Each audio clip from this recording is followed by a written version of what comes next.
And baby, I'm TFC till I die.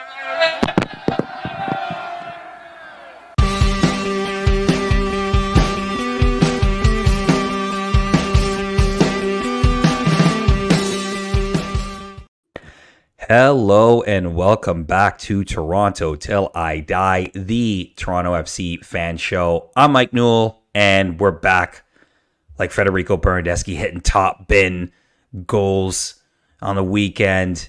We're here to talk about TFC on the bounce. Yeah, that's right. Your Reds, 4 in a row on the bounce in all competitions. We're here to talk a little bit about that. Midweek cup match against Ligue 1 Quebec CS Saint Laurent. Let's see how that one goes, because that is going to be interesting. We'll talk a little bit about the rumored contract termination of Ayo Akinola and some of the potential outgoing moves that might be happening over the next couple of weeks before the next transfer window opens. And we will get into 3 big questions TFC is facing ahead of its the visit of NYCFC this weekend at BMO Field. Without further ado, I bring in my co-host Michael Singh, no Jeffrey P. Nesker this week. Mikey, how you doing, buddy? Good. Very professional reporting on your end. The rumored Ayo Akinola buyout. Very professional. Well, there's no official word yet, you know? Yeah, you're not a rookie at this. I like it. No, we were just joking off air, man. It was thank God for TFC's performance, because it was a rough weekend for Toronto sports fans. But I'm happy we're here able to gather on a Monday and this be a positive vibes show. But I think, get the elephant out of the room, out of the way here. Tough weekend for the Blue Jays, Mike Newell's Blue Jays. Tough weekend for, of course, Toronto Maple Leafs, but a splendid weekend for Toronto FC. Yeah, Toronto FC had a great weekend. The Jays still can't hit, and their bullpen's terrible, and the Leafs still can't close out the Boston Bruins in any kind of way. Sky's blue, water's wet. But Toronto FC are winners of 4 in a row. Before we get into the show, I do want to address the last couple of weeks. People have noted or mentioned that my mic has been really low, like in terms of volume. So if somebody in the comments can just let you know what my mic volume's like, we're trying to tweak it and fix it so that I can be heard and sound normal. So let me know in the comments there how the mic is treating out there. Yes, also Josh Pennant is saying that Toronto Rock were eliminated too. I was actually at the Toronto Rock game on Friday. Bandits, I know. It's weird. Thank you guys. It's fine. Great. Awesome. Thank you guys. It's weird. I've never been to a lacrosse game before. I don't know, Mike, if you've been to a Toronto Rock before. Yeah, have you been to a Rock game before? Fantastic. I have. Yeah, the energy's really cool in the stadium, but like I knew nothing about lacrosse, and like there are things people are chanting like at the same time as things are happening, and I don't know what's going on. But apparently you're supposed to scream, "You can't do that" every time there's a penalty or something. Like that is, I didn't know that was a thing. So every like arena has their own nuances. Like obviously supporters groups with TFC and in MLS, you all have your own chants. Every arena has their own, and Buffalo's was like, they count down when they have the ball and they're an offense, I guess is what you would call it. They count down the amount of goals that they have, and then they say, we want one more. Yeah. We want something like that. That's honestly one of my favorite sports to watch. And it's like 3rd year in a row. It's kind of like Boston Bruins vibes, the Leafs. 3rd year in a row, the Rock got eliminated by Buffalo in the playoffs. There were a lot of people from Buffalo in Hamilton to watch. I didn't know the Buffalo Bandits were like that big a deal. Like people were talking about like they get 18,000 a game at KeyBank Arena in Buffalo. That's where the Sabres play, right? Yeah, I think that's what it's called now. It used to be HSBC. And funny enough, like we're connecting this back to a Leafs thing. John Tavares is the captain of Maple Leaf. John Tavares, his uncle, is also the coach of Buffalo. anyways, that's I won't go too far into that because Oh, I we're got not told. talking Yeah, about there were a that. lot of people wearing Tavares jerseys, and I was confused for a minute, and then somebody told me what was going on. So anyway, you're not here to. This is not a Toronto Rock or a Buffalo Bandits podcast. Yeah, maybe we'll do that someday. We will not. Let's talk about it, Mike. Toronto FC 3, Dallas FC Dallas 1. Maybe outside of the first 20 minutes, maybe the most comprehensive win TFC's had this season. Definitely a game where, look, you are playing another team that is at the bottom of their respective conference, struggling a little bit, but they did come off a pretty heartening 2-0 win over their Texas rivals in Houston. But in a lot of ways, TFC have kind of shown us, maybe they're showing us what they are. They're a team that can beat, sort of the bottom feeders of the league, and then we're going to see what they're like against some of the bigger teams in the league. But just your overall thoughts on the game before we start diving into some of the particulars. Yeah, I'd agree with you. I said last week, this game and Saturday's upcoming game against New York City FC are two games Toronto FC, if they want to be considered, contenders in Major League Soccer, I would say they're two games that Toronto FC have to win. And the reason being, after this weekend, their schedule gets a lot tougher and more games start happening a little bit quicker. So these are the types of games they have to win, especially at home against a Dallas team that, has really struggled away from home. Sure, they're coming off a win, but overall this season, they haven't been, maybe that Dallas team that we once thought they could be.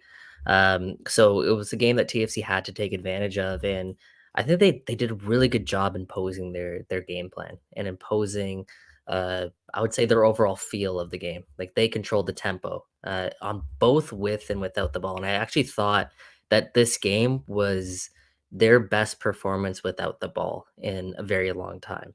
They, in a way, they didn't give Dallas any undue respect.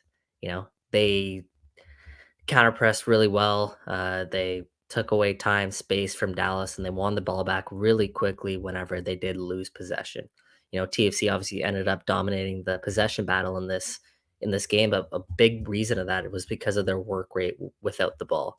And I really do believe that's been part of this team's DNA that doesn't get praised enough, is just how hard they work without the ball. Right. And that was such a big factor in Saturday's performance.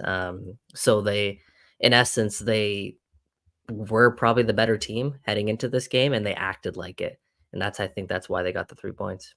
Yeah, for sure. And I think in a lot of ways, again, you'd be remiss not to say that they kind of won the midfield battle in this game, For and sure. they definitely look better. I mean, if you look at Cuejo, Flores, Jonathan Osorio, to a certain extent, like, you saw that team again outside of the first sort of 20 minutes that were a little bit choppy. You really saw a team that was able to string passes together, be really creative at the top of the box, find ways to actually break through some of the lines for Dallas and be a little bit goal dangerous, which is something that we have talked about on this show in terms of this team just not really being able to make that final pass, to be able to unlock teams when they're sitting a little bit low on you. And it felt like TFC were doing a better job of that on Saturday. Now, obviously, the goal comes a little bit differently. It is not through, with a brilliant through ball or anything like that, but you felt like there was a little bit more cohesion in terms of the attack in this game.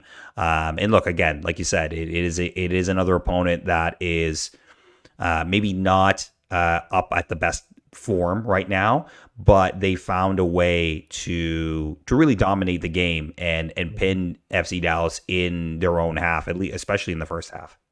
Yeah, it's something we haven't seen for a very long time. Was the games that TFC should be winning, they not only get the result, but like I said, the overall performance and really every aspect, every facet of it was a performance you feel really good about if you're John Herdman, walking away from that one. You mentioned the attack, big part of that. We've gone, what, 10, 12 minutes in this episode, and we haven't mentioned Federico Bernardeschi, That was coming. who once again, yeah, unbelievable performance, a big driver of Toronto FC's offense over the weekend from a really a right wing back role for most of that game. Yeah. I thought was really impressive. I mean, we talk a lot about, or we did earlier on this season, about the relationship maybe between Raul Petretta and Lorenzo Insigne, or with Richie Larea on the left there, Larea and Insigne.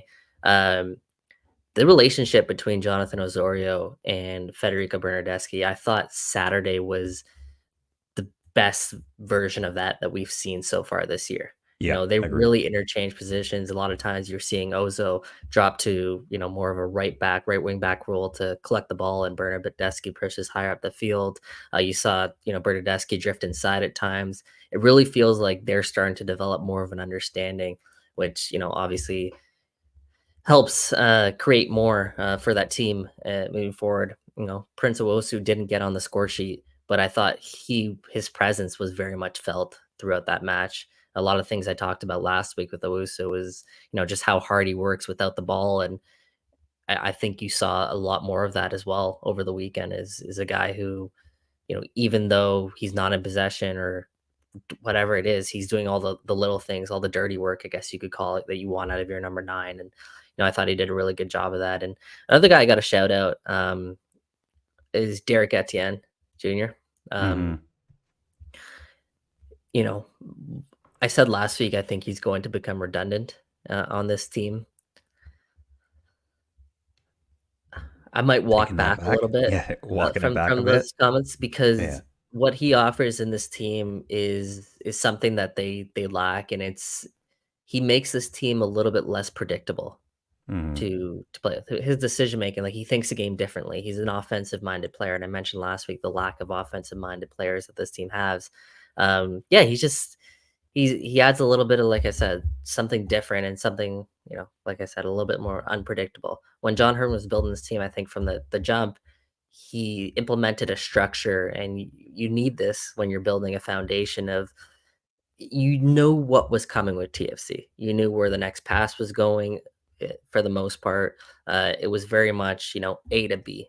With Derek Etienne Jr., you mix it up a little bit. He looks for different things. And I think I like the way that he came in, and he just added a different element in their attack moving forward. So I liked his impact on the game. I thought that was really important when you mentioned the offense. And yeah, it starts with, of course, the midfield defense relationship there, which you already touched on.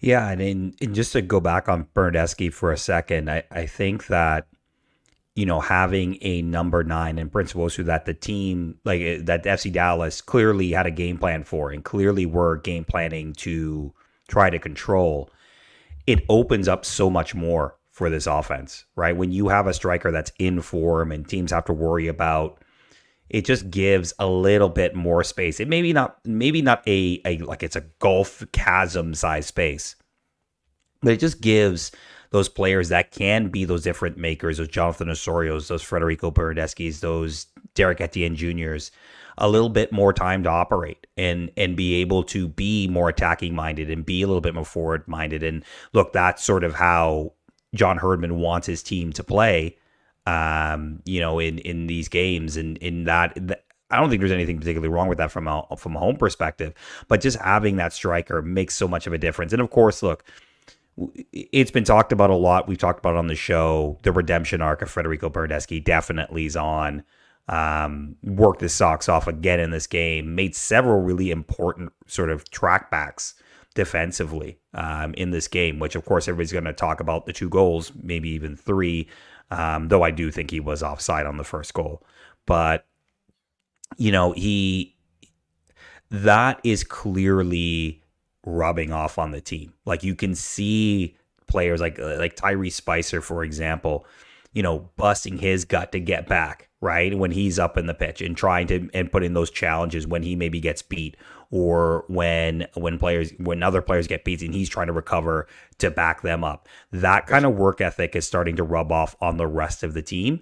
And I think that only bodes well for when TFC get into these tougher matches going forward. And of course, a Bernardeschi scoring goals, now seeing the ball go in the back of the net, not once, but twice, I think is a good omen for TFC, even if it's going into, again, these more challenging matches in the next couple of weeks. 100%. Like I said last week, without the goal production, I still think Bernardeschi could be a DP level player here because of everything that you outlined and what he's bringing to this team in, like I said, a right wing back role. You add in the quality now of, obviously his second goal was one of the best goals, we've seen. You add in that quality, and now all of a sudden you're talking about a player. If he performs like this week in, week out, you're talking about not just the DP, but really one of the best DPs in Major League Soccer. If you can get, this type of production out of him, right? 2 goals, 1 assist, 3 goal contributions. First time this year, or even as a member of TFC, Bernardeschi's had 3 goal contributions in a game. Yeah.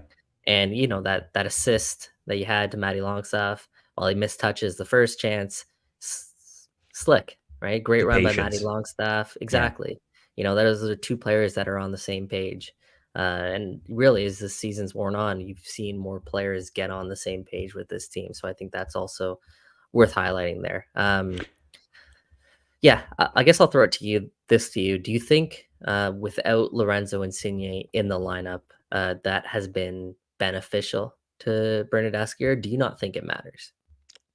I don't think it matters. I think this was coming. And look, you asked a question last week, and one of the 3 big questions was, is Federico Bernardeschi getting back on the good side of fans? I'm paraphrasing that question, but it's sort of in that range.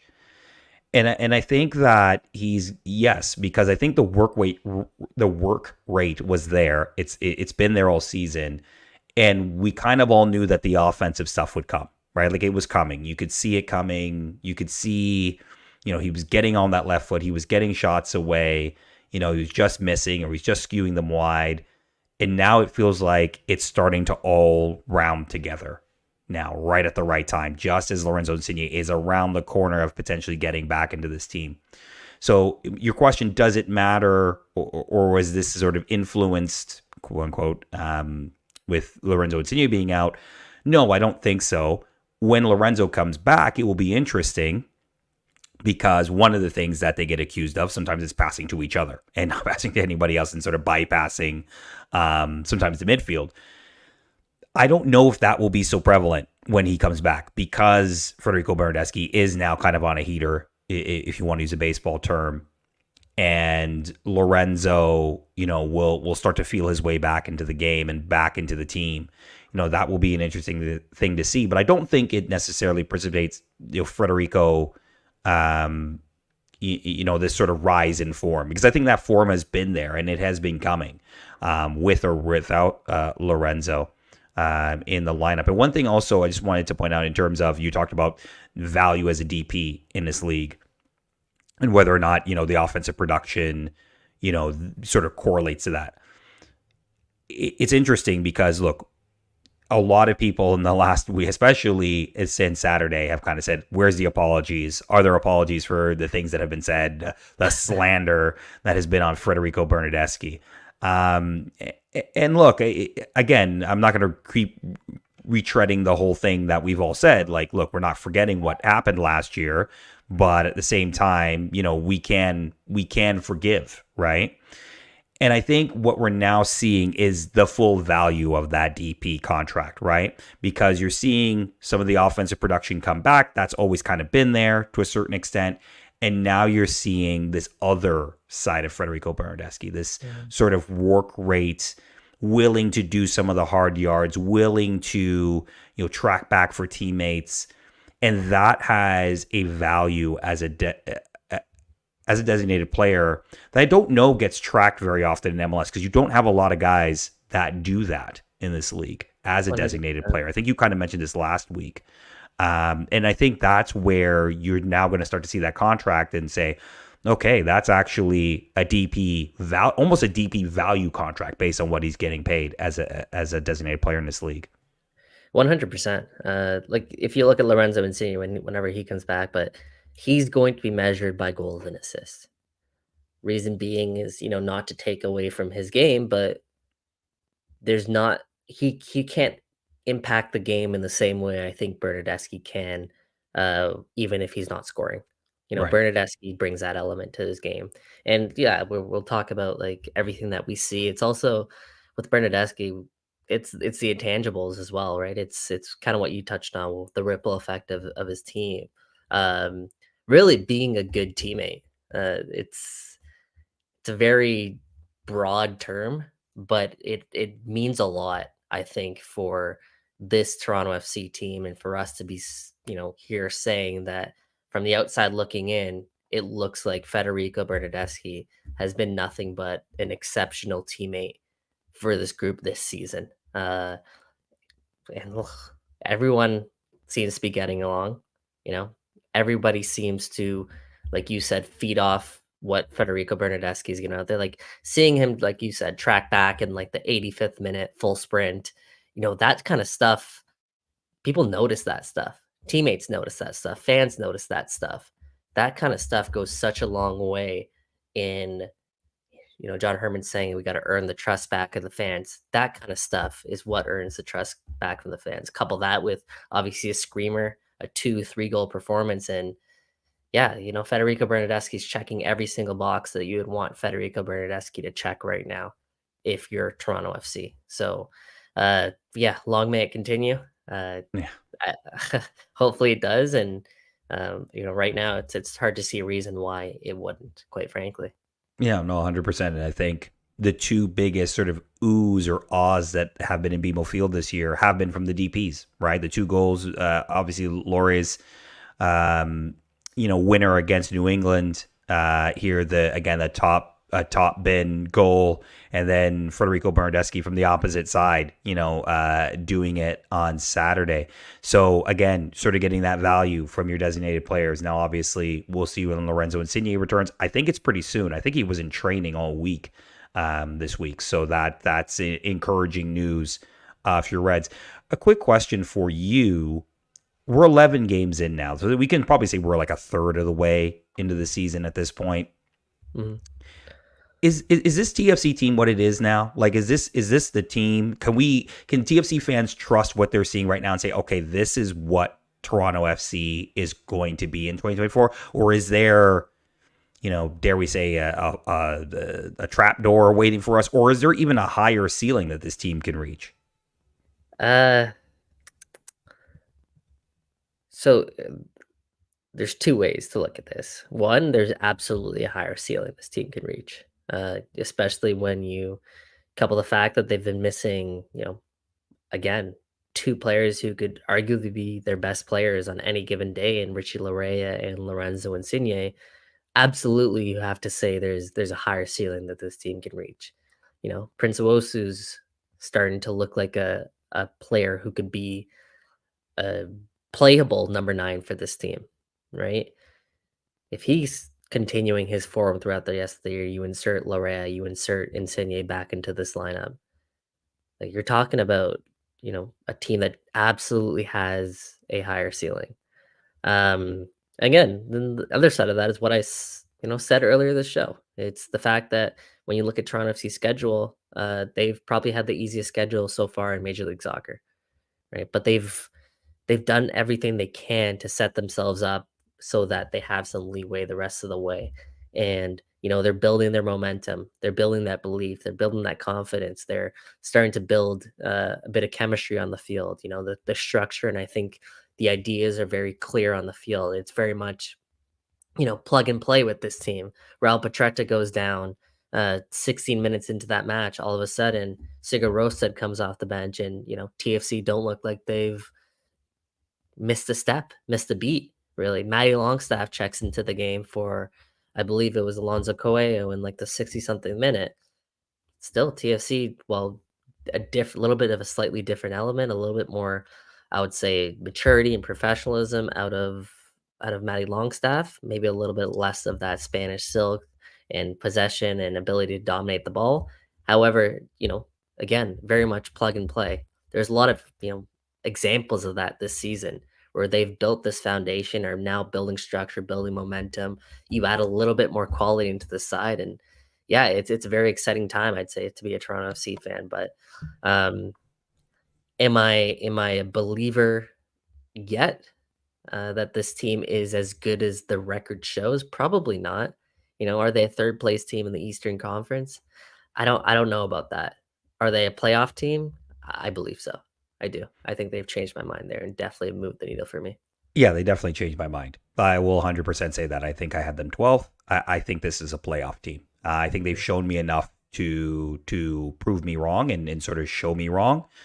Where exactly they finish in that tree, I don't know. But I think that I'll disagree. I think this team could be as good as a third place team. I think it can battle up there. I think, between Miami and Cincinnati and sort of Columbus, those are the three I think that are just going to rise to the top eventually in terms of the Eastern Conference. And then you're going to have this little sort of battle for 4 to 9. And it will be interesting to see where TFC fit in that. I think they could easily slot into 4. Obviously, I think their biggest challenge, in my opinion, will be the New York Red Bulls in terms of that spot, because I think they're really good. And I think Emil Forsberg has been probably better than advertised in terms of a DP signing. But it will be interesting to see where they finish, because I think if they can keep up defensively, right? Like, I know they had a little bit of a stumble there in those 3 games and losses and conceded quite a bit.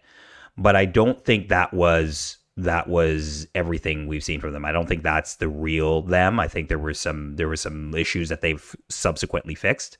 But I'll be intrigued to see where exactly they finish in this run-in, because I do think this is a playoff team. I think they have more than enough to make it in the Eastern Conference. It's just a question of where do they land. Mm-hmm. And really, it signifies just how important I think this next phase, not just of games, but also potential signings will be for this team. Mm-hmm. I guess if today's May 6th, so still relatively early in the season, but we started to see, the first 11, 12 games under the John Herdman era. We've seen players who we wrote off, quite frankly, emerge as reliable, if not starters, then definitely depth pieces for this team. A guy like Sigurd Rosted, for example. Like, he is a guy that looks he can absolutely slot into a back line on this team, whether he's starting or if he's coming off the bench. Um, we've seen how good Nixon Gomez is. Like, their signings have been unbelievable, I think, since John Herdman has come into this team. Tyrese Spicer, we'll get into a little bit. Another guy who's become reliable. You still have Kobe Franklin on the bench. Their entire midfield trio of Matty Longstaff, Lonzo Coelho, and Davy Flores. Another example of just this team creating a bit more depth. DeAndre Kerr is now coming off the bench, so like they're a deeper roster. So then let me ask you, if you're looking at this team and you're looking at, if you're Jason Hernandez and let's say you have some cap space to play with, which, we believe that they do. Yeah. Where are your biggest priorities for this team in terms of acquisitions now? Because, at the start of the year, I would have said everywhere. Now I think it's a little bit tougher to really nail down. Yeah, I think that's a good position for Jason Hernandez and that front office staff to be in, where you can now really sort of target and focus on areas that are going to make you better in terms of trying to compete for a playoff spot. I think you were right from the other week. I think they still need to look at a 9. Like, I still think they need to look at another number 9 that can maybe push Brinson Wosu. Maybe you find a starter. My understanding from the just before the end of the window is the player they were looking at was going to be more of a, that they tried to sign that didn't get signed, might have been more of a destroyer, sort of a ball winner in the midfield, to complement Davy Flores. I don't know if that's going to get revisited in the summer, but from that perspective, maybe you're looking in that area as well. And then, maybe you are looking at another center back, right? Maybe you're looking at another player. And again, whether that comes from TFC2, I know a lot of people are talking about it, and I apologize if I'm pronouncing this. Is Yatalo? Is that the Brazilian center back that's with TFC2 that they signed? From Santos, I believe. Yeah, exactly. I think that he, whether you bring him up, and that was sort of the plan all along, to get him some minutes in TFC2, get him acclimated to North America, and then bring him into the first team, or you go out and get another center back, right? You can be very selective in that, in that window in terms of bringing those players in. And you think about it, like you get Richie Larea back at sort of mid or end of June, and that in itself is like a new signing again, right? Yeah. And then obviously Lorenzo, when he gets back, that's going to be another boost to the team. So from that perspective, I don't think they have to do a ton or as much work as we thought they were going to have to do in the summer. But I do think that there are still pieces, and those three in particular, that TFC may look at. One thing I'm fascinated about this next stretch of games when Lorenzo Insigne comes back is how does that impact Prince Owusu? Right, we've seen Prince Owusu start to round into form. He's been more involved with this team just based on maybe some of the options that they have to create offense. He's been relied upon really a little bit more. When you insert Insigne, when you insert Bernardeschi both into this side, both people who, they demand a lot of the ball. Of course, they try to create as much. They also lose possession a lot. They also, both guys like playing down the wings, right? That's how they were brought in. That's how this team is in a way built. How exactly are you going to continue to get the best out of Prince Owusu? Has Lorenzo Insigne on the sideline been watching, and has Prince Owusu maybe earned a little bit more respect out of Insigne that he'll be looking for him a little bit more? How can they get that relationship going? Because it was non-existent when Insigne was here. Yeah. Right. So I think that's one thing I'll be fascinated to watch, and I think that will actually impact maybe some of their plans for the summer transfer window. So I think this will be important this next stretch. Yeah, and I just want to address one thing that sort of Turt's brought up here. Oh no, sorry, that's not the right one.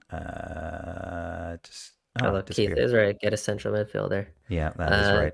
But I think Turt's was talking a little bit about specifically DeAndre Kerr and sort of what's going on with DeAndre, and are we? Yeah, there you go. Thanks for finding it. What's wrong with DeAndre this year? Yeah, what's up with him?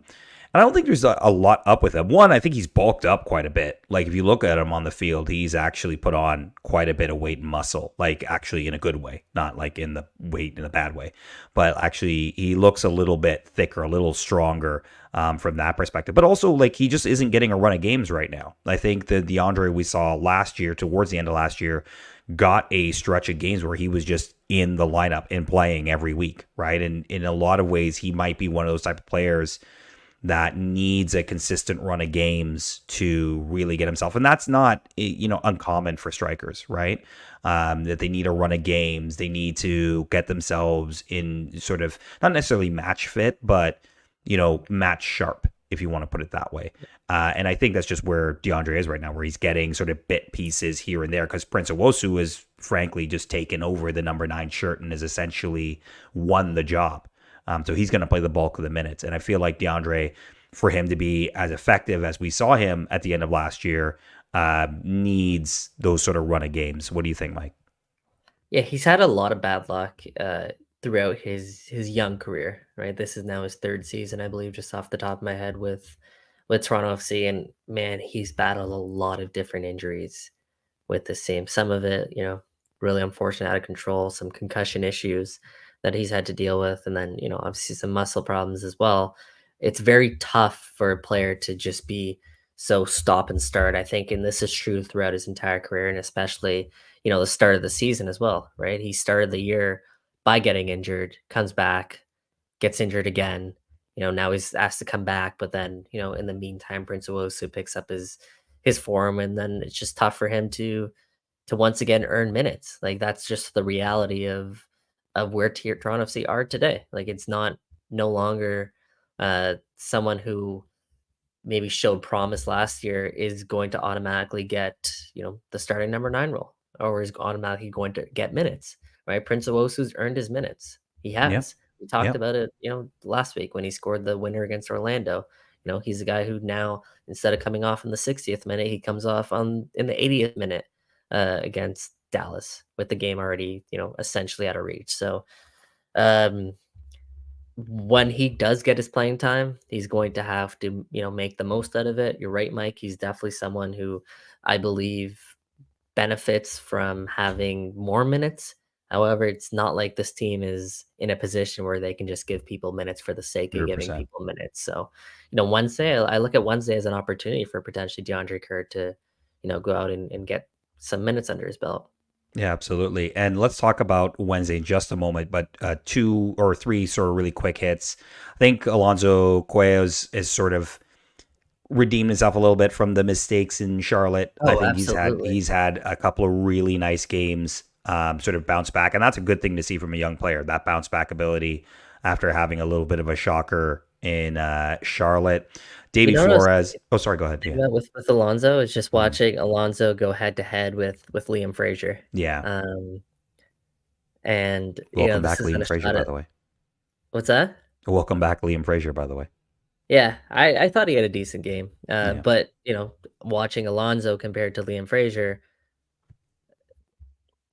again, not a knock on Liam Frazier because I think he is a quality player, but I was blown away by Alonso's quality on the ball, and I was very content with the fact that we had Alonso Coelho on our side, controlling and dictating and dominating the midfield, and really, I think the way that he did, I really thought he was. I mean, Davy Flores had an unbelievable game, but both of them combined, I thought they were unbelievable in the middle of the park. Absolutely, absolutely. And just speaking of Davy, 6 or 7 tackles, one. Yeah. I think he had most touches in the game. From that perspective, again, we kind of it kind of waned. I feel like a little bit, but we saw the best of Davy Flores. That guy who just when the ball got lost, he was the first guy to be trying to win that 100%. ball back, and he was everywhere. And that's Reminded me good of his, Davy like, Flores. first game of the season, Yeah, really, when it when they did. played Cincinnati, and I was like, Yeah. "Wow, this guy is everywhere, winning every single ball back." Um, we saw it a couple times too, like Sigurd Rosted had a really good challenge, Alonso Coelho had a couple really good challenges. It's Hmm. like, you mentioned Bernardeschi rubbing off on other players. I do feel like, Davy Flores does as well, and he's not a nice guy to go against, and he's a very even, like, to his team, like, he demands and expects a lot, and that's a guy that mentality checks every box that you want out of your destroyer 6. Yeah, absolutely. I think that's why they're trying to go in the market and get somebody that can either play with them or be a backup just in case, because you lose him, and I think you lose a lot of that midfield bite that you need. And then finally, just a congratulations to Matty Longstaff. First goal as a Toronto FC player.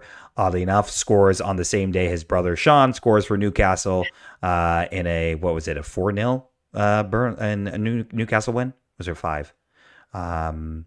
But yeah, the Longstaff brothers strike again. So Sean, when you're ready, make your way down to TFC because you already said you wanted to. So I don't think John Herndon would say no to Sean Longstaff joining the team as well. But definitely congratulations to Matt. A great run too. You mentioned it a little earlier, but like Federico Bernardeschi loses the touch on the play, and then Matty just has the intelligence to sort of stay on side and then make a really great run, Yeah. and a great pass and patience from Federico to slip that into him, and a great finish too because it wasn't easy. Like it was a little bit tight in terms of the angle, but he got it past him.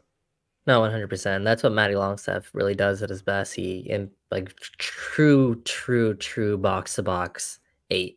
And I really like this rotation that John Herdman has settled in, especially with Alonso playing the way that he's been playing. Um, Starting the game with Davy Flores and Alonso in the middle of the park has proven to be really strong for this Toronto FC team. And then having the luxury, and yeah, I say luxury of having a former Premier League player, Premier League Academy graduate, whatever you want to call it, of Matty Longstaff able to check into this game and uh, pick up where Alonso left off and add again a little bit more of a spark. I think this rotation is one that I unfortunately for Matty Longstaff in a way is going to be one that I think John Herman continues to fall back on because you can't take Alonso, in my opinion, out of this TFC lineup right now. Obviously, can't take Davy Flores out of this lineup right now. So Matty Longstaff in a way is kind of the odd guy looking out, but it's a it's a good problem to have. And if everyone's bought into this kind of rotation, if Matty Longstaff feels like, you know, content with finishing off games and still being an important player for this team, despite maybe his, status, I guess we'll call it. Uh, Listen, that's a very, very nice rotation. You maybe even, I'm getting ahead of myself, but come June, end of June, Brandon Cervania is another guy they add to that middle of the park, and all of a What do sudden you do with him? you're talking about midfield depth. We won't get into it too much, but he's an expensive piece right now to be carrying on. Depending on, we'll see what he can give you. Yeah, absolutely. And speaking of rotations and who's playing, and we'll jump into Wednesday. Your Reds are heading to Montreal, but not playing the team that you think they would be playing in a cup tie. They're playing CS Saint Laurent, the league Quebec champions. They pulled the cup set last week, beating HFX Wanderers in Halifax on penalties. And first of all, just shout out to CS Saint Laurent. Like I saw them last year play against Forge here, and they were walked off the field, frankly, by Forge. The game was pretty much done before halftime.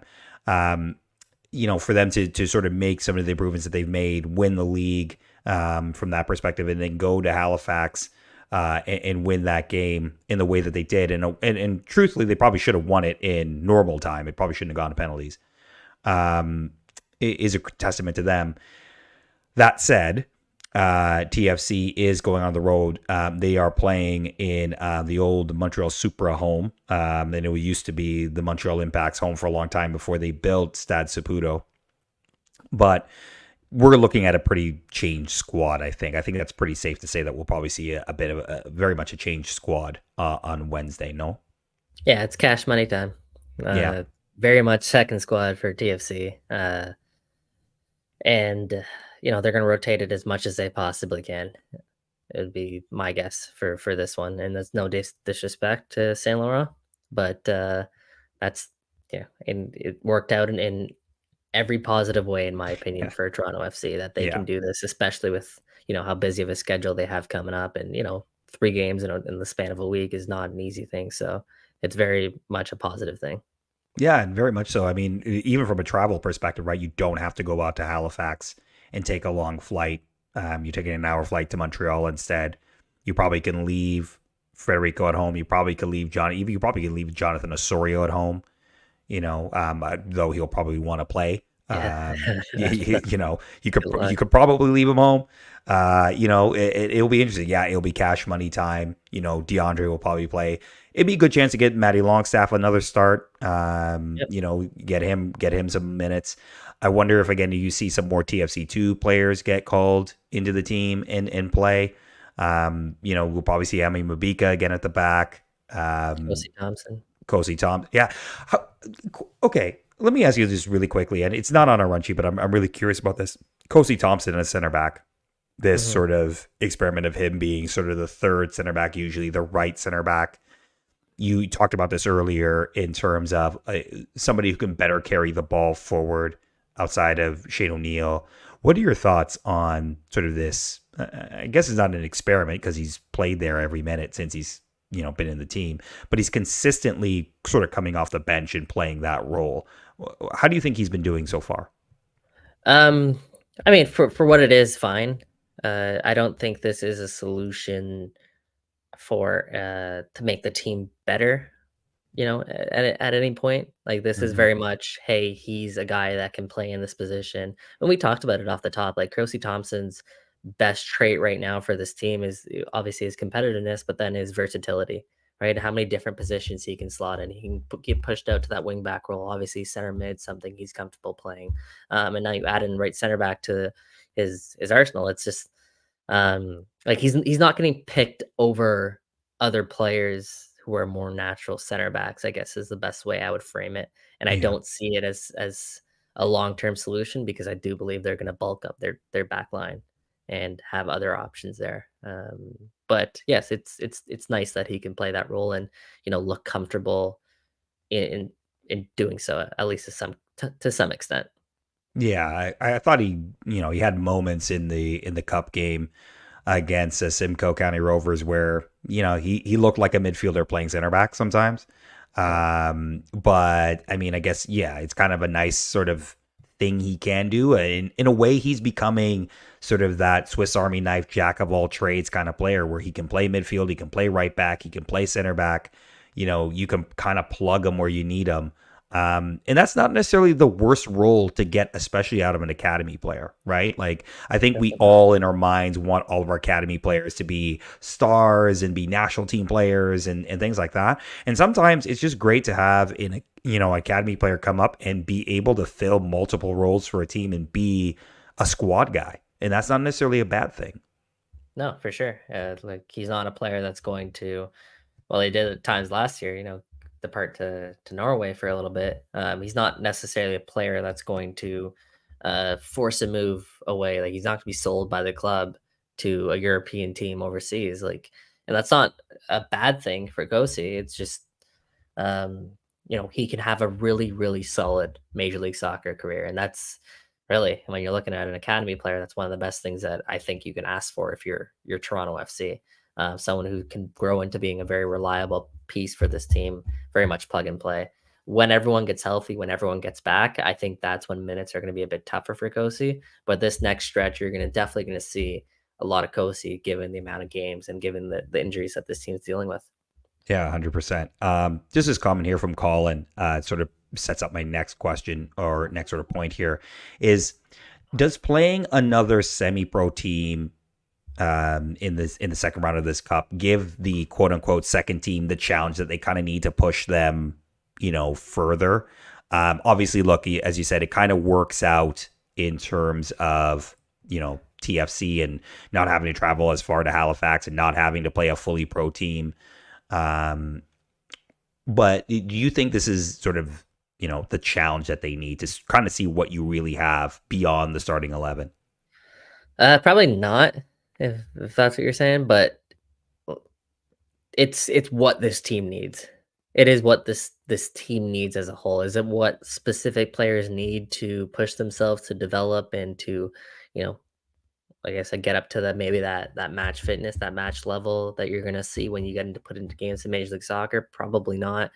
Is this going to be beneficial for a guy like Cassius Mayula? Potentially, you get some minutes under your belt. Is it going to be beneficial for a guy like, I don't know, Kosi Thompson? I don't know. I don't necessarily, like, anytime you get on the pitch and you could play a quote unquote competitive soccer match, I think it'll bode well for people who are struggling to get minutes. The regulars probably not. I don't think this does them any well.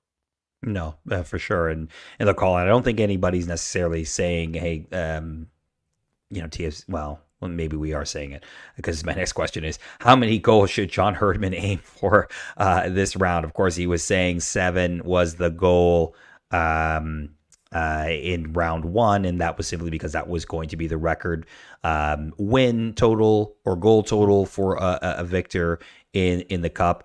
Funny enough, Atletico Ottawa ended up getting the 7 goals against Valor in round 1.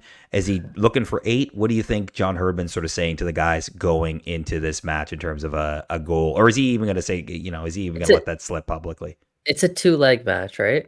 Yeah. So, it is. Away from home, you're probably, knowing John Herdman, his expectations are still going to be sky high. Yeah, I think 7 is once again probably going to be the target for this team. If not on the road, then definitely at home. Yeah, for sure. And look, it's going to be tough. It's still going to be a tough match, because I do think, look, for Saint Laurent, this is their cup final, right? Like, getting to this is a cup final, and anything after this is gravy for them. But I do think this is where some of the players who are looking for minutes or looking to break through and get consistent minutes need to show themselves. Doesn't matter if this is a semi-pro team. You need to show yourself. And like somebody like Cassius Mayula, who wants to show, DeAndre Kerr, who wants to try to push, to sort of convince Jason Hernandez to not get another number 9 in the transfer window, right? This is your opportunity to kind of push. And even for some of the younger players who might get called up from TFC2, which I assume they will do again, to try to stake a claim to maybe get onto the first team and get a first team contract. So it will be an interesting thing. And here's the last question that we'll sort of talk about on Wednesday for Wednesday's game. And this is more of an open-ended, just general, really Canada soccer club question.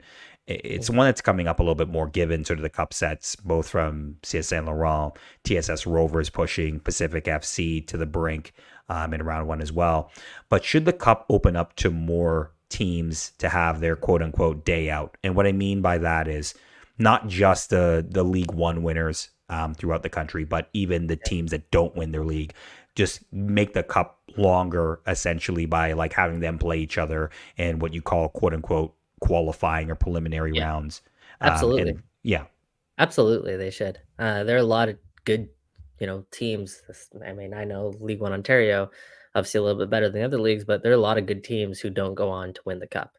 So I think absolutely there should be a qualifying round, whether it be the two finalists or, I do like the element of winning the league or winning the cup means something a bit more.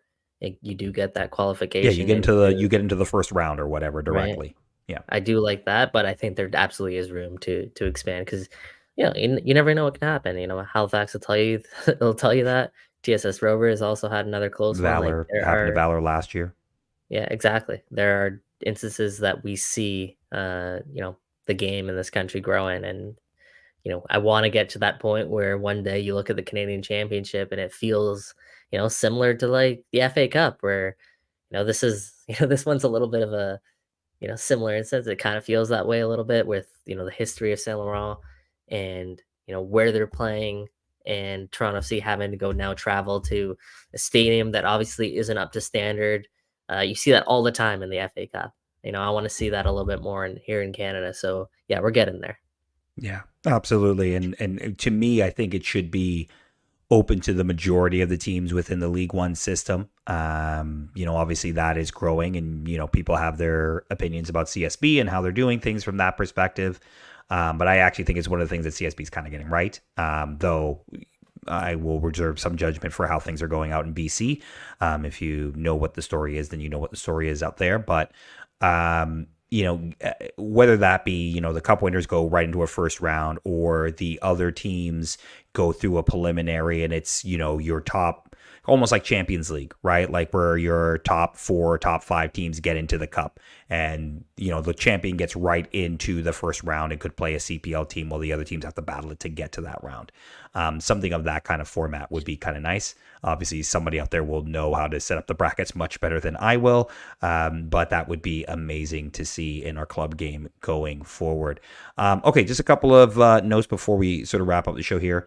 Ayo Akinola, it looks like his time at Toronto FC is done. It may also look like the same might be true of Jordan Perusa, though there's a little less on that front. But John Herdman had some comments last week talking about young players needing to go out on loan or looking for new situations for players where they need to go and play. And this is something that we've said of both of these players in the past.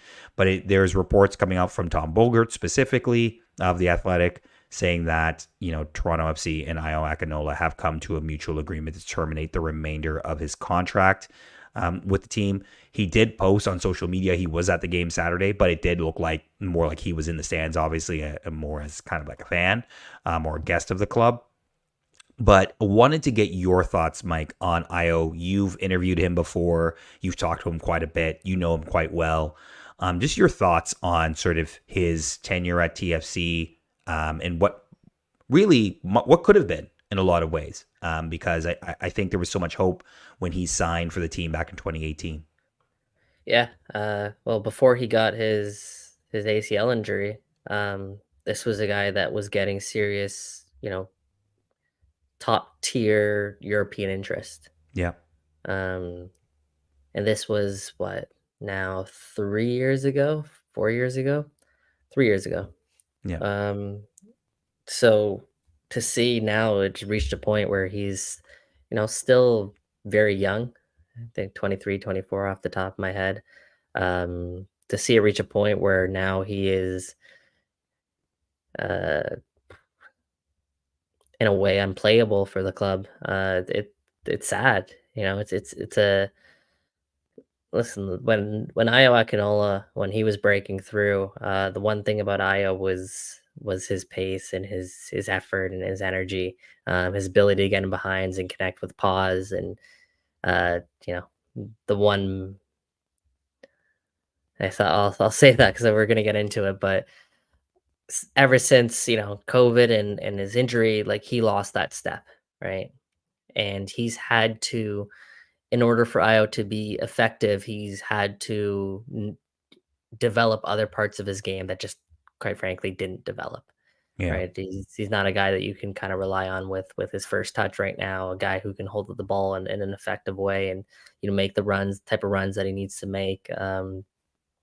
But man, the one thing about Io is, God damn it, this guy is a fighter, and this guy is someone that you want in your corner. When in any type of environment, I would want Iowa Akinola in my corner. So I do believe that while the Toronto wasn't going to be the team that gets in going, yeah, I don't think this is the last we've heard of Iowa Akinola. I think there's going to be more to come for his story, and it's not finished yet. Yeah, for sure. And look, I don't know what the next step is for him. If there's a contract termination now, given the timing and the busy schedule, I find it a little odd it might be happening now, and not either in the off season or wait till the window or this busy period is done. But clearly, it might mean that something's in the works for him in terms of a contract somewhere, right? That might be what the, sort of precipitates the timing of this. But yeah, I mean, I don't think there's a lot of people out there that wouldn't root for him, right? Like I think we were all rooting for him to get back. My favorite moment, obviously, and for a lot of people, will be their lasting moment of Io is just absolutely bullying the Impact at MLS's back. I mean, just just bullying players, and you're like, oh my god, this is what we've been waiting for. This is the guy we knew was in him, and that it just the ACL just he just is never the same again, like you said. Yeah, no, for sure. I'd say that's probably like the one play was when he gets played in behind, absolutely bodies. I believe it was against Montreal, might have been DC, but bodies the defender. Oh, it was Montreal. It was definitely Was it Montreal. Yeah, Montreal? yeah. And then goes on to finish I think it was the other Victor screamer. Wanyama too. I think he bodied Wanyama. Like, yeah, that was prime Io right there. And then obviously the one screamer at MLS's back as well. Yeah. Turns, gets a shot off from outside the box, top corner. Another one, and then on a personal, just every interview kind of you have with Io Akinola, like I've said in the past, like guy tells it as it is, and one of them, my favorite people to speak with, absolutely was Io Akinola. So, yeah, I'll like I said, I think everyone in the chat here said it. We're rooting for Io for sure. Yeah, absolutely. Look, I don't know where he ends up. I mean, he may end up in USL. I think he would do well in USL. If he ended up in the CPL, I don't think that's the worst thing for him either. It depends on where exactly, where he'd be a good fit. But, obviously, rooting for Io, and we'll see where he lands going forward. Also interesting to see what happens with Jordan Peruzza. I feel like it's more of a loan situation where they may loan him out. But I just wonder where he'd get loaned again, whether if it would be Halifax again or if he gets another shot in USL. I don't know, but it sounds like he's going to go out on loan because both players weren't training with the team the last, at least according to John Molinaro, weren't training with the team in the last couple of weeks. No, yeah, this team's had to make some, hard, but I would say long overdue decisions with some of these players. They tried, at least from Miles' perspective, reintegrating back with the team. And you make the conclusion fairly quickly for John Herman that it wasn't going to be here. So maybe the same thing with Jordan Peruzza based on what they've seen. Yeah. Other guys have found roles on this team who we thought we counted out, but these guys they haven't. No, Jordan Peruzza is, again, like I've always said, he needs to leave the club and go find a place to play. Just go play, and get real minutes. for him to develop, because I think the talent's all there. I've seen him at TFC too. Jordan's a I good saw him on player. loan. He is a very good player, and he just needs to go somewhere and play. Loyal. I mean, I love his loyalty to the club. Clearly super loyal, as you've mentioned in the past. But no, loyalty's great, but sometimes you just need to go and do you. And I think that's where he's at this point. All right, let's jump into the three big questions for TFC ahead of the match week this week. Obviously, we talked a little bit about Wednesday, but they also have a home match against NYCFC on Saturday. Good news also, we will have Who Are You this week. We are lining up our NYCFC guest, same one as last time. So hey, we'll let you know when that drops. But first question, how much stock should fans take from these three league wins when all three of these wins were against bottom of the table teams? We kind of touched on it in the first half of the show, but how much stock should TFC fans really take out of this? Yeah, I mean, take it for what it is. It's 3 games that, TFC teams wouldn't have won in the past, and this year they found ways to win the games. So for me, take it for what it is. It's a very positive sign and something that we're not quite used to. I mean, look, this TFC team already has more wins than they had all of last year. So massive, massive steps in the right direction. That's where I would, lean with it. Yeah, 100%. Like we said last week, you got to beat the teams that are put in front of you. And to be a playoff team, you got to beat the teams that are below you, right? Consistently. And that's what TFC are doing at the moment. And we'll find out what they're really made of once you start getting to the top half teams that are in playoff spots in MLS. All right. Question 2. Is Tyrese Spicer doing enough to convince you that he should start game in, game out until Richie returns? Oh, I love this. Yes, yes, yeah. Tyrese Spicer is, he's in that echelon of Kobe Franklin, Shaquille Marshall, and then himself in terms of what I would consider to be, very quality depth pieces for this young depth pieces for this Yeah. team.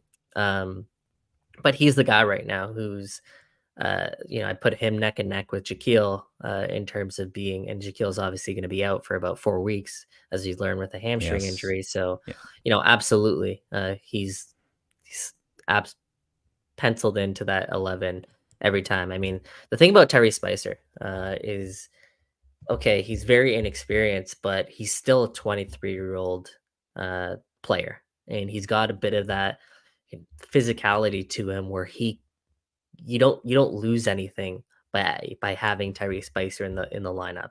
Some of his decision making, okay, a bit slow.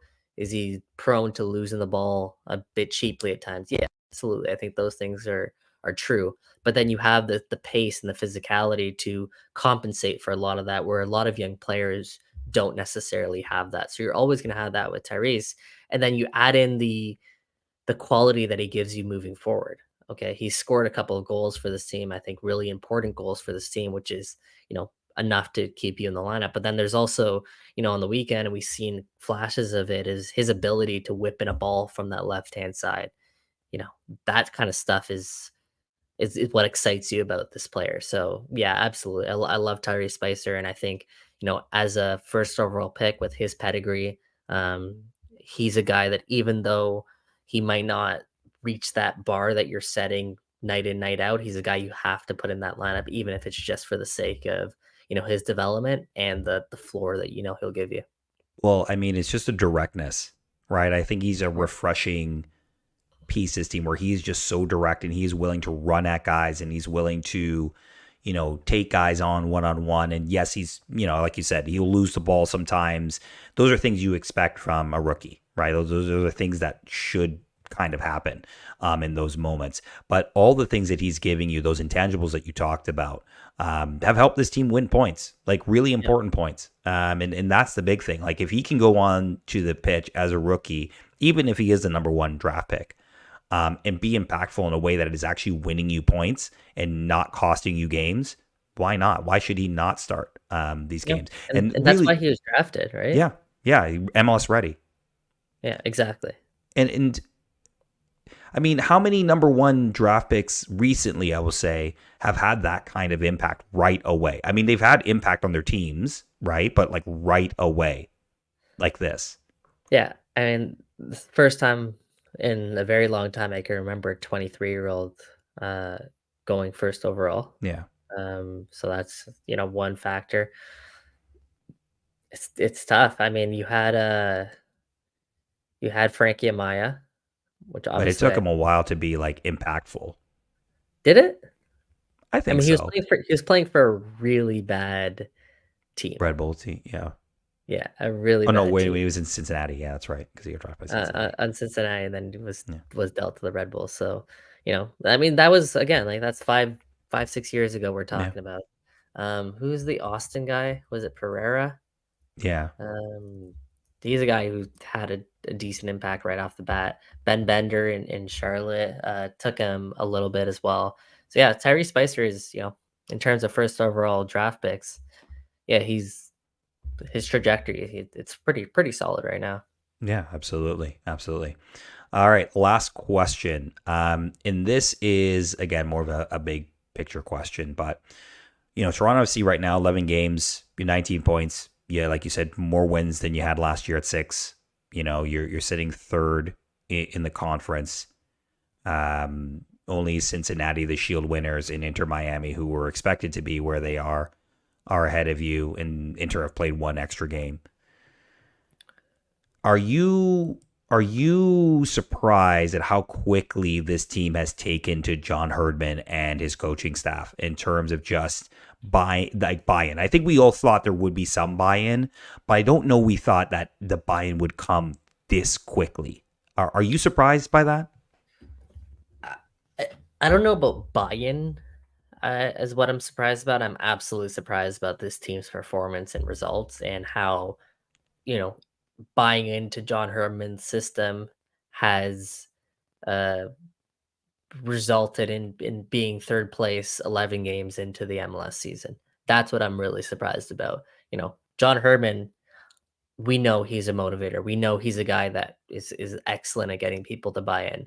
What I didn't know was how that would translate into results in Major League Soccer. Like there's one thing, and I think really the biggest project of the year for John Herdman when he first started was bringing back that camaraderie within the group and bringing back, as you alluded to, kind of that buy-in. And I don't think we doubted much, aside from maybe the DPs, as to whether or not he'd be able to do that, because that's why John Herdman is brought in. That's how John Herdman has made his money in every single place that he's been so far. Yeah. You hear John Herdman speak, anybody would be willing to run through a wall, and that's just, he has that effect. But the fact that you're able to turn that into a team that plays attractive football, a team that is effective in the football that they play, the team that can gut out results with a lot of the same players that he had. And then like I mentioned earlier this episode, the recruitment that's taken place, which is something that I really want to emphasize here, is like just how good of a job both collectively the staff, Jason Hernandez and company, along with John Herdman, and very much collaborative effort, have really nailed the pieces that they've needed to nail to raise the level of this team. So a lot has gone right here, and yes, overall, absolutely surprised that everything is clicking in this way at this point of the year. Yeah, I'm shocked that it's happened this quickly. Yeah, I think John Herdman is too. Yeah, I think so. Like, not even just from the results perspective, but I think I thought it would take longer for some players to buy in. And that's not just the DPs either, right? I think that was the big question going into the offseason, where the DP's going to buy in, right? I feel like we had a show or a question about that every week leading up to the start of this season. But I am surprised just how quickly the team has taken to this, right? Like how quickly everyone has bought in and pulled together. And look, I'm sure there are things in the locker room. Not everybody's going to be best friends with everybody in a locker room. That's just the fact, right? Like you've said a million times, the 2017 team weren't best buddies, right? But I am surprised at just how how this team has really embraced that sort of Herdman culture and has really sort of taken that on as a team mantra that quickly. And look, I said it at the time that John Herdman was hired. I'm sure you and Jeff said it as well. Okay, did we know this was gonna translate to the club game? We weren't sure. We weren't sure how his planning and tactics and things like that would translate to the club game. But we were never gonna bet against John Herdman, because it's very unwise to bet against John Herdman, and he's proving that right again. Again, we don't know how this all finishes at the end, but it's just I am surprised that they have bought in so quickly, and then of course how that has then turned into results. A third away into the season. It's a buzzword, and again, something you really got to give him so much credit for. It's tactical clarity. With this team. And, like I've said over and over, very plug and play with now the players on this roster. But you get the idea of, even when you're watching this team, is everybody knows where they're supposed to be. Everybody knows, where that next pass is going. So that's why I brought up Derek Etienne Jr., because he is a little bit unpredictable. But like John Herdman's laid that foundation now of, playing in this back three with the wing backs. People are getting more comfortable with it, but it's very much you've got the right players in the right positions now for the most part. So because of that, and because there is that clarity within the team, and because they got off on the right note and the right foot, and they got the results that they needed to get, because went through last season, and I sure as hell know Federico Bernardeschi does not want to have a season like last season. No one in the club wants to have a season like last season. There's a bit more urgency out of them to get things right. So you couple that with John Herdman's, ability, quite frankly, magical ability to drive this ship in the right direction, steer this ship in the right direction, along with the signings that he's made, and the type of people and the type of players that have brought in, this is what you're seeing. So, it's a shocking surprise. They're 11 games in, and they're third place in Major League Soccer. But when you take a step back and you break it down, kind of in the way that I did, even more in depth, you start to understand, all the work that's taken to get to this point. And again, the common denominator really is John Herdman. Yeah, for sure. A couple of comments here just on terms of how Herdman's handling the team. Obviously, just saying Bernardeschi loves it, obviously, needs recognition and responsibility. Yeah, I don't disagree with that at all. It does put into some contrast how Bob Bradley handled things. And definitely that played a massive role. And lastly, Mike, I know that you know a lot more about betting than I do. So you taking those futures? You taking that? That's like 95-1 would be for Toronto FC to win the MLS Cup. Is that still the number? I'd be shocked if that's still the number. But that might still be the number, because a lot of people still expect this team, the bottom, to fall out on this team. Sportsbooks move quickly, and they honestly don't really know too much about MLS. But yeah, I mean, at the start of the season, if you pick that number, you're liking your chances, especially as I touched on, if they can go out and very much capitalize on the summer transfer window and make some impactful signings to a group that is already a third place team in Major League Soccer without Insigne and Richie Larea. I mean, who knows? Who knows what this team's ceiling is right now? Another MLS Cup final would be amazing, especially if it was an away trip MLS Cup final. Coming off the seasons that TFC had. Yeah. Yeah. Hey, well, we're getting a little ahead of ourselves. Let's go beat Saint Laurent first. How about that? Thank you for tuning in to another Toronto Till I Die episode, everybody. Again, the numbers are just really great today, and obviously a lot of interactivity in the chat, so we really appreciate it. Again, if you haven't done us the favor, the patronage on Instagram would be amazing. Follow us at TTID Show, or search Toronto Till I Die. you're already here on YouTube. Probably if you're commenting on YouTube, you've already subscribed, you've liked. We love it. Tell your friends to do so as well. And also, if you're listening to this on the podcast version a day later, please subscribe and drop us a rating. It warms the cockles of Jeffrey P. Nesker's heart when he gets nice reviews for this show, and he'll start reading them out loud for you as well. So do that if you get an opportunity as well. For Michael Singh, I'm Mike Newell. We'll see you all next week, everybody. Cheers. Peace. And wait, and baby, I'm TFC till I die.